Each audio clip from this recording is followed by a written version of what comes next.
Hey, what's up, everybody? And thank you for listening to Operation Agency Freedom, where we are bringing you top secret advice from the world's most badass digital agency owners. These amazing men and women are sharing their stories of how they have built 6, 7, and 8-figure digital agencies and how you can too. My name, of course, is Chris Martinez. I am the CEO of Dude, where we are helping digital agencies by giving them the people and the processes so that they can take on more projects and scale profitably. And if you are in the market for a new book, I highly recommend that you go to Amazon and pick up my new book, Never Wear Pants Again, where we talk about all about how to build a remote team, our best practices that have helped us to scale to over 7 figures, and all the good stuff of building a remote team and your company culture. So go to Amazon and pick up Never Wear Pants Again. Today, I am joined by Ryan Stewart, founder and marketing consultant of The Blueprint Training. Welcome to the show, Ryan. How are you doing, sir? Good, man. Thanks for having me, Chris. And I apologize for me stumbling through the intro. I don't know why I'm having problems That was pretty slick, man. That was pretty slick. Well, we always start off every show with our roundtable discussion. And I cannot say that we've had many athletes on the show, but you played Division I football. You were a middle linebacker at, I'm sorry, and I'm forgetting the name of your university. College of the Holy Cross. College of the Holy Cross.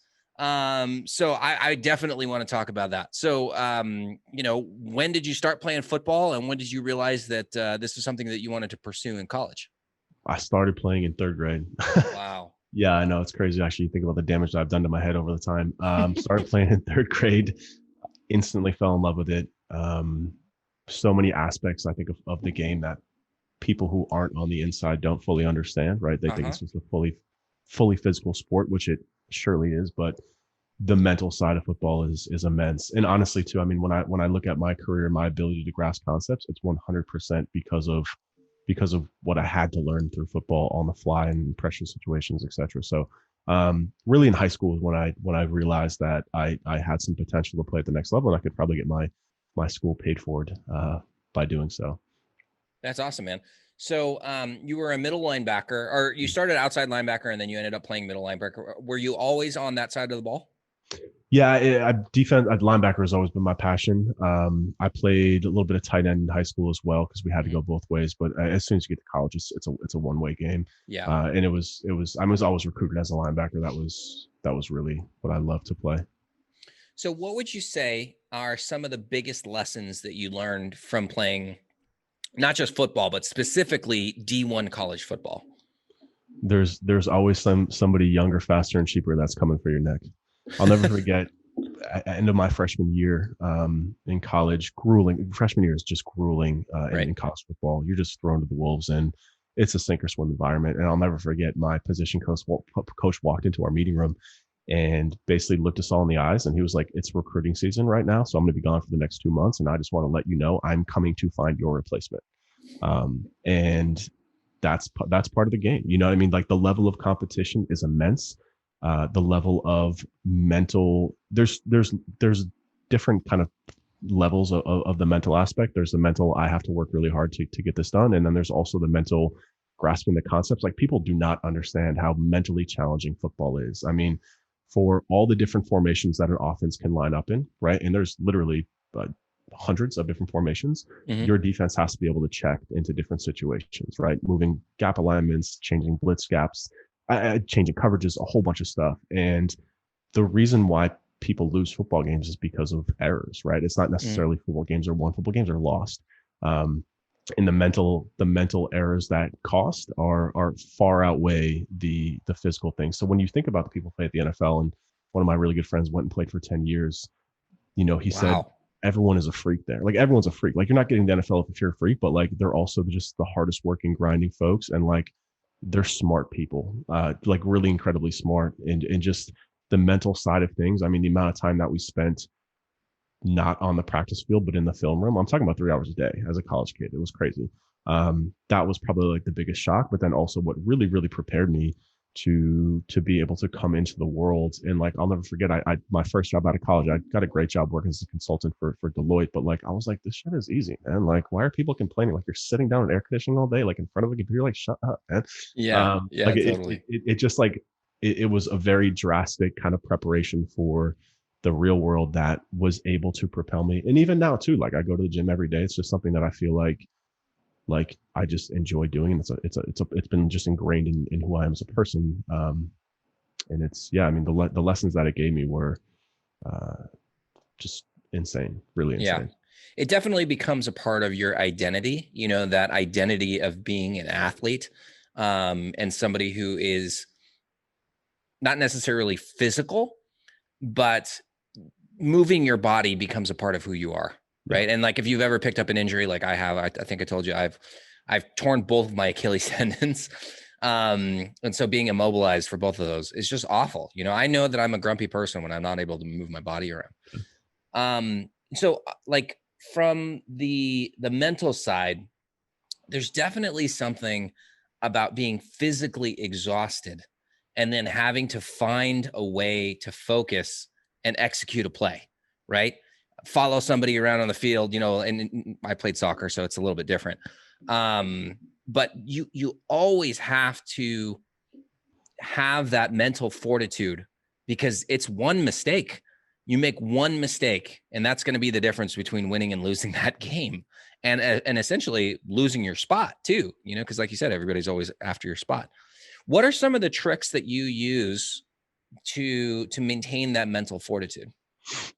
I mean, well, I think it starts with the people who didn't make it were the people who did not love the game. Like you have to love it. It's cliche now, but like people talk about loving the process. Like there is no destination in everything in life, but in football especially, right? I mean, like if you don't love getting up at 5 a.m, if you don't love going to practice every day and working on your craft, you're just not going to make it, right? So I think that the sink or swim environment, you learn that quickly in freshman year. But then also just there's something special about playing sports in terms of the bonds that you build with people that, Absolutely. Like your teammates become your brothers, and like you don't want to let them down, right? Yes. I mean, it's cliche with a Patriots. I'm a huge Patriots fan. I'm from Boston, but like the whole do your job thing, like it's so true. Like, and again, these concepts that have propelled me in business to understand like what really moves a company, like hiring a new employee. I'm not going to ask that person to do everything. Like I'm going to hire them to do one very specific thing and have them do it very well, and understand that the people around them are going to help them out and make their job and life easier. It's the same thing in sports. That level of not wanting to let your teammates down. You work so hard, man, year round, day in, day out, that you just learn. And you also learn too, as you go through it, there's different levels to what we're capable of as human beings. And there's so much of what we stand in our own way as just mentally thinking that we can't do things. But the more you push and the more you go through it, you realize how high your ceiling and capacity can really be. And it's unfortunate too, because we were talking before we came on about how now you're 40 and doing jujitsu, and you realize that your body, like it's the mental game, it's not the physical game. Yep. One of my really only regrets in life is not grasping that when I was 18, 19, 20 in college, because now, I was telling you that I like to box too. And it's the same thing. The mental game of chess of sports is so much greater than the physical game. And if I just would have known that a little bit more back then, I would have been a completely different player, again, I have a theory that that's the thing that those players grasp when they're younger. And that's why they end up going to the pros and to the Hall of Fame and doing these big, because they see the longer term, or maybe there's a maturity, level to it, where they love the grind because they understand that that's one of the true beauties of sport itself, and the camaraderie side of it too. Right. So like, I think that I was a very immature athlete. And by the time I realized, oh my God, this is such a privilege to be able to step on the field with these guys, and that my time is going to run out. It was already too late. I'd missed my window for playing college and all that good stuff. So that's life though, right? Exactly. It is. And now we get to transition that into business, right? And all those lessons that we learned. That's what I was going to say, man, is that like business kind of has given me a second chance, because I realized that I can do this indefinitely. Yes. And now that I see the big picture in the long game and realize the right steps and realize that I'm able to apply that. I mean, business is competitive as hell too. I mean, don't get me wrong. Football is really competitive at the physical and mental level too, but business is there's no cap here. Right. So, right. We were talking too about how you couldn't find anything about my personal life online because everything I post about is business. And that's because, this this is what I love to do too. This is what I'm passionate about. Like I don't play video games. I don't really watch TV. Like when I'm not spending time with my family and friends and my dog that you saw, like I'm working on my craft. Yeah. It's how I'm wired now. And, I'm forever grateful for what football did, aside from the damage that it did to my brain, of course. But I'm forever grateful for what sports and, especially being able to play at that level did for my professional career afterwards. Totally, man. Well, this is a perfect segue then into the business. So how did you go from, you got a great job right out of school. Yeah. How did you end up working your way into the world of SEO and running an agency and now teaching other people how to do what you do? Yeah. So I graduated in 2009 amidst the terrible market. Also just kind of when things were starting to really change for just digital in general. Social media was starting to pick up. Facebook was becoming that was when like everyone was getting on Facebook by the time I was leaving college, Right. getting into phones. That's when iPhones were really starting to pop off. And, I think you just seeing what people were doing, everyone lives their best life online, right? Especially back then, that I was just unhappy in what I was doing and I was unfulfilled, especially coming from what I was doing, where every day was a new challenge in football. And it wasn't like that in the working world. I was bored. I was tired of punching spreadsheets. I was tired of being told what I could and could not do. Like, oh, you have to wait 2 years before you can get a promotion. Like it just didn't sit well with me. So, and especially in the corporate world too, like people, you're not doing anything. I was working like 30 minutes a day and having to sit there for 10 hours a day at a client site, just bored out of my skull.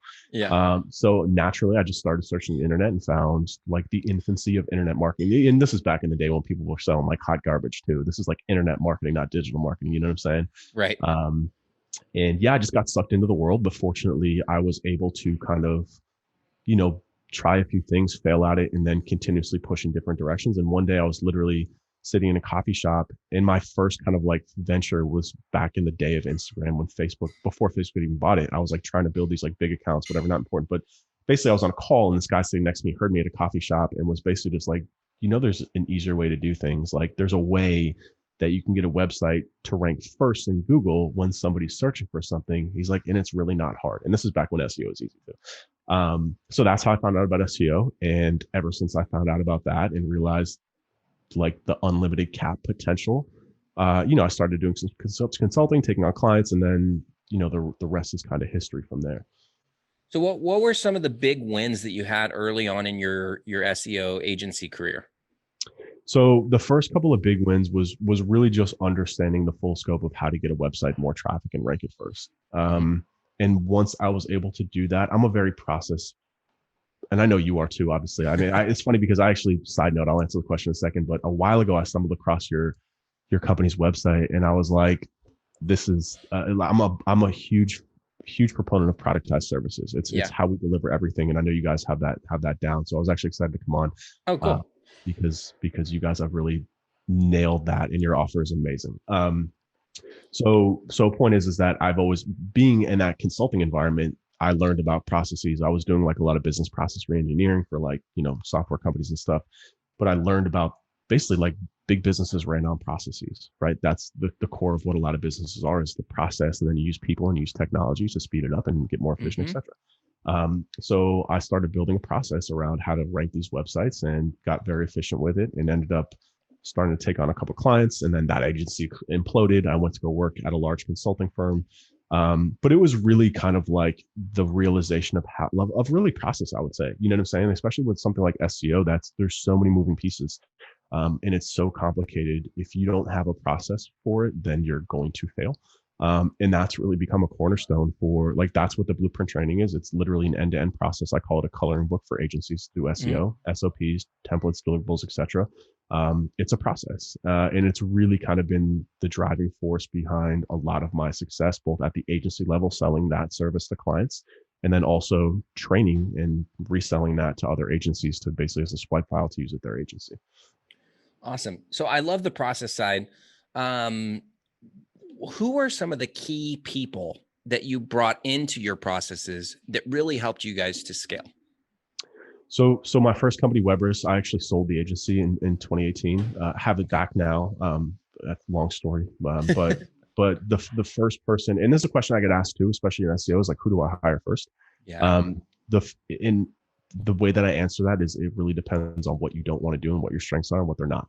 For me, it was getting somebody who could help me deliver the service at a very high level and take a half a step back and work with clients and work on sales and marketing, etc. Right. I think So that's the typical role, right? yeah, right. Exactly. So somebody to help me with service delivery, and this guy actually is still working with me today through thick and thin. He runs my entire agency. Weber's right now is director of operations, Cesar Cobo. He was my first key hire, and he was also the person that, so processes come first and then people come second. He was that the next big light bulb for me that, okay, I can't do this myself. I only have so much time in the day. Again, more cliches, etc. And that the rest of my career is going to be based on getting the right people around me and putting them in a position to win. And then after that comes technology, which we now have. My third company is a software company that basically automates a lot of this stuff. So just like, I guess, Marcus, I'm a big fan of the Prophet. Was it people process? People process, but it's true. I put process first, process people, and then technology for me is how I kind of strategize it. We're very, very similar in that. Now, would you say that leadership came easy to you, or is that something that you had to learn as you went? It's 100% something I had to learn, right? Yeah. I think that, especially when we're talking about, I mean, even just to put it bluntly, like, people are different now, right? In terms of how they want to be managed, what they want out of their careers, how they, the respect that you have to treat people with, right? I mean, coming from the football environment where it was like bang your head against the wall and yell at people, I quickly realized that, first of all, that's not who I am. Like, that was never kind of my management style. But, I quickly realized that leadership is not about you at all. It's about the people that you're serving, right? Your 100%. staff. Yeah. And it's about what they want and understanding. Like, I have staff that just care about money, and that's fine. Like, I've got to plan and structure for them to make more money, and structure some ways for them to get commission, even if they're doing client work, etc. And then I have people who just want to learn, that they see what I do and what I talk about, and they see me as a way that they can further their knowledge and career, and they just want to spend time with me to learn. And then I have other people who just want to work and be left alone, right? So I think leadership is not about you. It's 100% about the people that are, I don't like to say underneath you, but the people that are working with me, and understanding how I can help them. And that's really how I try and lead. And then just maintaining a culture within the company that makes people like proud. Like, I want people to want to, like, this is like a huge problem with me. One of basically, like, the community manager at the Blueprint was also doing some inside sales for us. She ordered her own swag with our logo on it. And that to me is like a huge statement that, like, she's bought into the company. She wants other people to know that she works there because she's proud to work here. And that's something that I feel like, as a leader, you should be consistently striving for, right? Like, your company needs to be a place where people are proud to be there. They want to put on their LinkedIn profile, they want to get more involved. And I know I'm rambling, but I think this is something that agencies struggle with a lot, is that Totally. agency owners are, we're entrepreneurs. So they're like, I'm going to start an agency. I'm going to have a lot of smart people, and then I'm going to build another business and have them work on that, which is not the right way to do it, like, at all. Like, people only have so many time. You're paying them to do one job. It's actually just not fair at all to ask them to do something else. Right. But instead of saying, how can I get them to do more? It's how can I want them to do more, right? How can I help them? How can I serve them to make them feel like this is a space where they can come to learn, grow, and further themselves while servicing, the needs of the business. So that to me is kind of leadership, and how I've constantly strive to approach it in terms of managing our people and whatnot. Yeah. I had a realization a couple of years ago, it's probably 3 years now, where, no, I take that back. It was like 4 years ago. I heard something from Gary V, and I'm not like a huge Gary V fan. I think there's a lot of, bullshit that he says.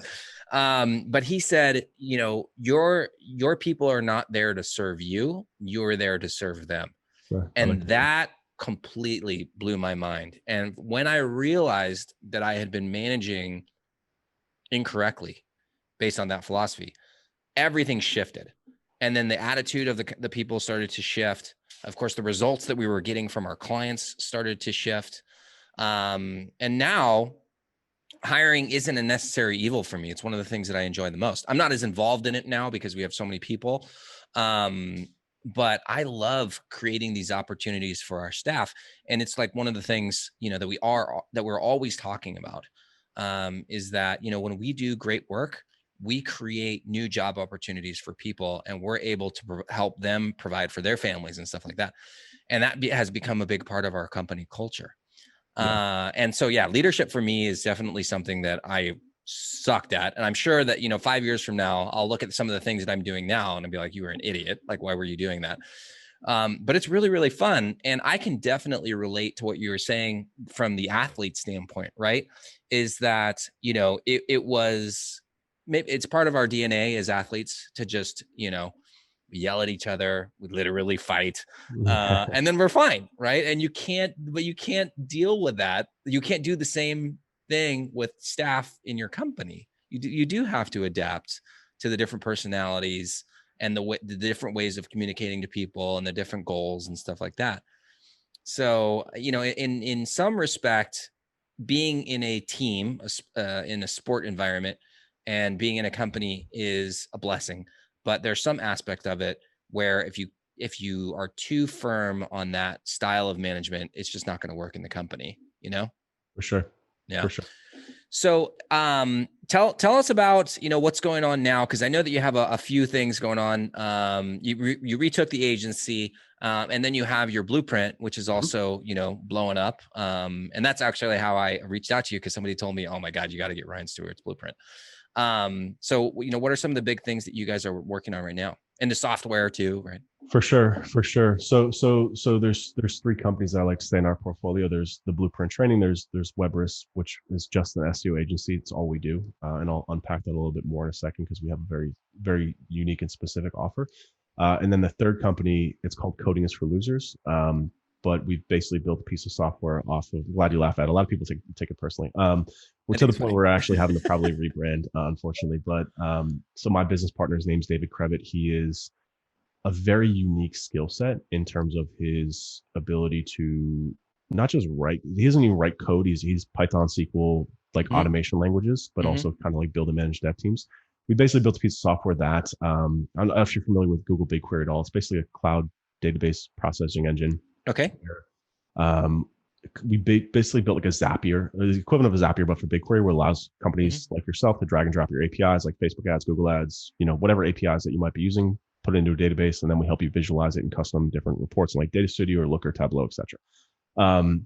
So basically, what I'm working really hard right now on is positioning to integrate all three of these companies vertically, meaning having basically kind of one offer, one product that we're then pushing out in different avenues under different brands and servicing different parts of the market. So the Blueprint in particular, we're very well positioned to take that SEO freelancer and consultant and turn them into an agency. So the core of what we offer there is video training, templates, tools, all custom built by my partner that run in the Google Suite.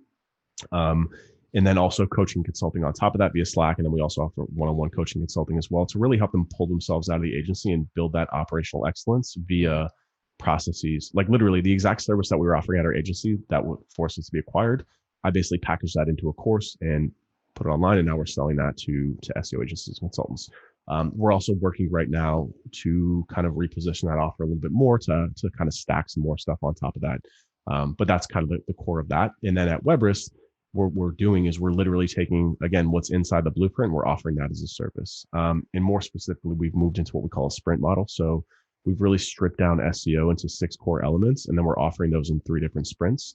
Kind of how a dev agency would work, actually, to be honest with you. We've kind of gotten rid of the 12-month contracts. We've gotten rid of a lot of like the in-between stuff that most companies don't care about. And we're really well positioned to work with like e-commerce and software companies that have an internal team. They just don't have the time or the want to do like keyword research or like content strategy. So they basically pay us for a sprint. We turn around in 30 days, we deliver back to them, and then we're just standing by as consultants if they need us. So we can teach you SEO or we can deliver the SEO for you. And then the final one is Coding for Losers. And actually all the deliverables that we run are run through that company, through BigQuery. So the audits, the keyword research, we basically built our own, we call them recipes in BigQuery. We're then delivering those to clients. And now we're also feeding that back into the blueprint. So everything that we're teaching is based on kind of this exact same system to do SEO that's highly productized. And also just like highly focusing on positioning, just like yourself. I mean, you get it. Like how to position yourselves in a market where it's just saturated with people who have an internet and got results for one person and now they're an agency. Yes. So positioning is so key right now. And that's really what we're not only pushing on our companies, but also then pushing back to our clients and members as well. So what do you think are some of the biggest challenges that agencies or freelancers who come into the Blueprint or come into another one of your products, what are some of the predicaments that they find themselves into that, where you're able to really help them get over that For sure. hurdle? For sure. So for the Blueprint, it's a couple things. It's inability to get consistent results for clients. It's inability to get consistent, build pipeline essentially. And then inability to pull themselves out of the business. And really all three of those things, again, are mapped back to positioning. Like if you're positioned properly, if you're servicing the right client, the market truly understands what you're doing, then it's much easier to get clients. It's much easier to get testimonials, case studies, etc. It's much easier if you're running the same process over and over again for one type of client, it's just so much easier to get results, to baseline that, forecast it, 100%. Do you, sorry, really quickly, do you find that you encourage people to go niche specific, or are they able to take this across multiple verticals? So that's a great question. So actually, I just gave a conference presentation yesterday. I'm rolling this back into the Blueprint, like a positioning masterclass, because it's so important. But I basically break it down into 4 different types of positioning. Like when people think positioning, they automatically think niche, which is really just one of them. But there's niche, number 1. So like coffee shops, lawyers, attorneys, etc. Number 2 is industry. So like B2B, software, e-commerce, etc. Number 3 is offer. So like just doing content marketing, just doing link building, just doing, one even just pillar of a service, right? So like not just SEO, but a pillar of that. And then the final one is what we call a specialized offer. And this is really where I feel like the market is going. I actually put you guys, because you were fresh in my mind, actually put you in this category of having a specialized offer, right? Because you position yourself specifically targeting specific types of pain points that people in the market have, and like you draw a line in the sand, you're like, this is all we do. You like take it or leave it, right? And so like some examples of that would be like what you guys have done. I call it service as a software as a sense. I don't know exactly how much software is integrated into your service. I would imagine it's quite a bit, just in terms of like dashboards and stuff like that. But basically, not software as a service, which is your standard service, but really kind of like the consulting plus, the highly sped up, highly frictionless, I guess is the proper word for it, kind of service delivery, right? And then there's also the done with you model as opposed to done for you model. So like that's what the Blueprint is moving towards, is like done with you. Here's some videos how to watch it, and then let's talk about how we can apply this to your business, but we're not going to do it for you. And then there's just highly specialized service offerings. So like the sprint model that we're offering, there's a company called Case Study Buddy. A friend of mine, his name's Joel Klecki, another person that you should definitely have on the show. Joel Klecki, sure, one of the best copywriters out there. He has a company called Case Study Buddy. All they do is build case studies for companies. They interview your customers, put together nice documents, etc. So these are kind of the different elements that you could go within the positioning space. And you already know there's just those in themselves, or ecosystems in themselves, for how you could expand all those. So there's way more than just niching, and you can combine them too. I mean, you could just do like e-commerce for women's shoes, right? That would be a niche plus an industry, right? There's just different ways you can layer these, again, to really position yourself properly, where the market knows what you do and it speaks for itself. And then all you have to do is focus on just delivering that over and over, getting results, building case studies, building a track record, building referrals.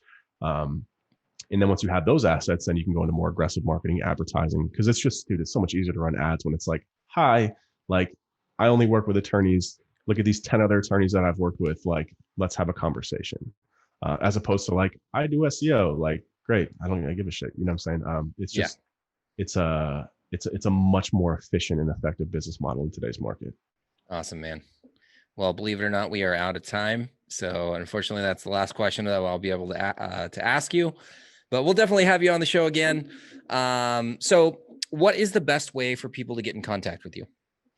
You can check me out on Twitter or Instagram. It's Ryan Was Here. The blueprint.training. That's our probably where the most folks would probably get the most value. I literally just got off of, I do these interviews as well. I do them live every week with industry experts. I would love to have you on as well to talk about your positioning journey, because I think it's it's just really smart. But yeah, the blueprint.training is probably the best place. Just be warned, if you do go to my website, you are going to see a lot of me across advertising platforms. So just be I love it. Yep, it's true, because I've gone to his website and I see his ads everywhere, which is awesome. I can definitely, I appreciate that. Cool. And who would be the perfect person to reach out to you today? Any freelancer agency consultant, we are very well positioned to help you out. Even if you don't, we specialize with SEO agencies, but if, I'm happy to have, these concepts are universal when it comes to any service-based business, not just agencies. But I like to work with agencies because, you and I we're kindred spirits, and just how we think and the experiences that we've had. And it's just something that I know intimately well, building, growing, scaling agencies. So definitely the agency consultant would be the person I would love to talk to. Yeah, definitely game recognized game, because just by the way that you're talking, I know that you know what you're talking about. So if you're not involved in SEO, there's still a ton of value that you can get from Ryan. So definitely check him out. So to all of our listeners, thank you guys so much for tuning in today, and make sure that you return next Thursday and every Thursday for the next episode of Operation Agency Freedom. Thanks, guys.